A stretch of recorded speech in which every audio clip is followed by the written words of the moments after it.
There are some headlines to this event that are truly exciting. The Tony Stewart story today, and the future starts now for Dale Earnhardt Jr. Dr. Dick Berggren, I can't ever recall a start of this 600 with so much emphasis on youth.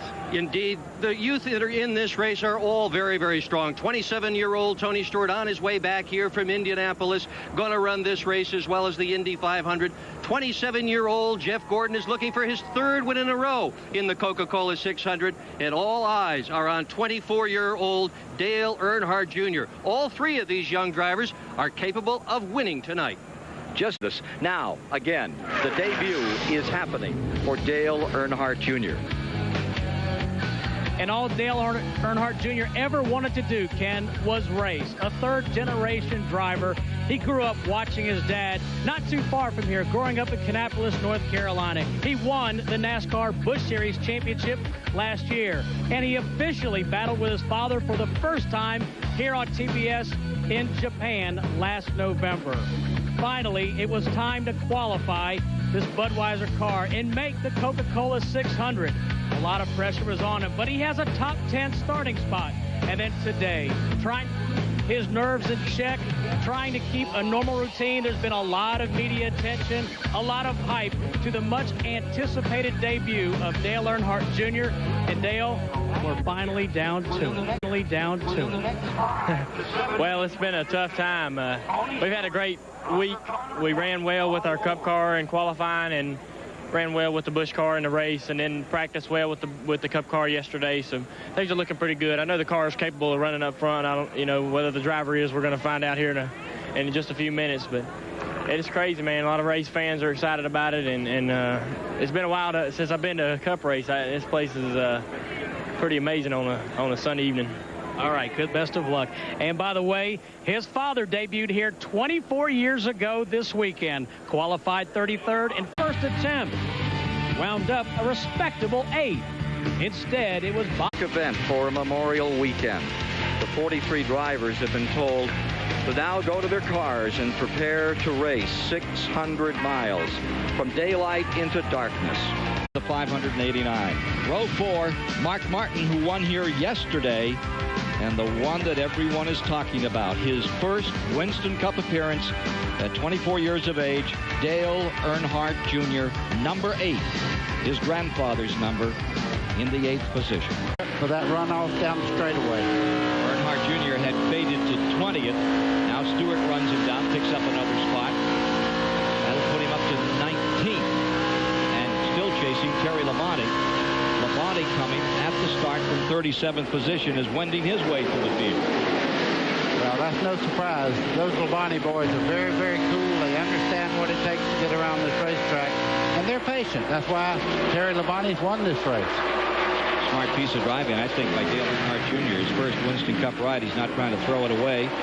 Here's Dale Earnhardt Jr. back on pit road. Taking on tires.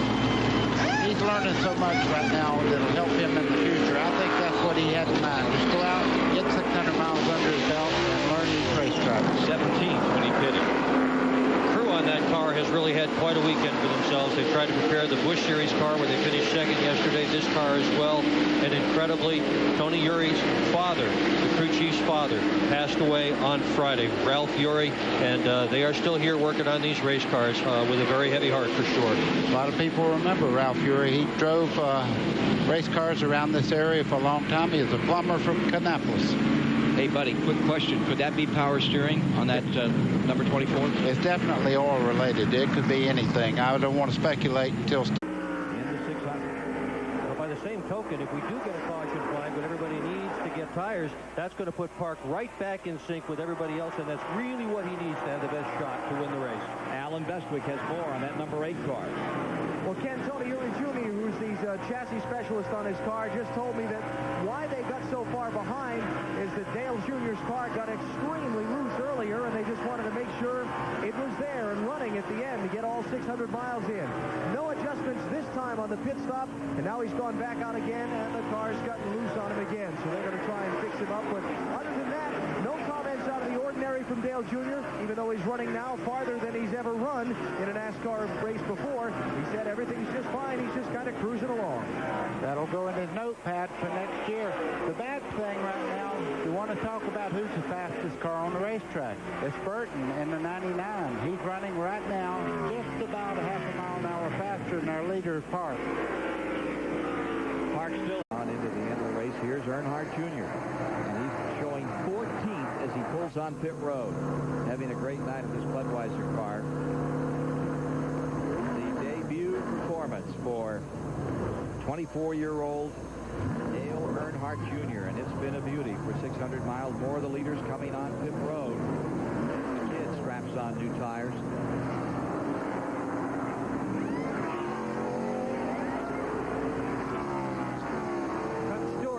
Stewart is on pit road. He is third as he comes off the track.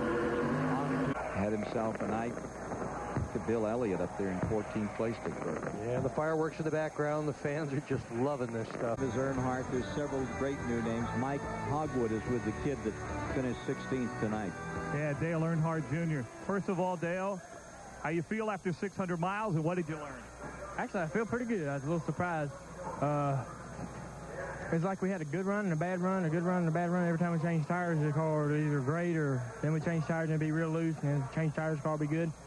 I get the car up at the top and work the top a little bit and go around some cars and pass and race some people, but most of the time I try to stay out of everybody's way and not race anybody real hard and try to gain some respect from these guys, because next year we're going to need it, and we aren't racing for points, so we're just kind of chilling out and riding around and getting some notes for the team next year and things like that. First thing you did was you walked over here to your dad's hauler and walked back and had a conversation with him.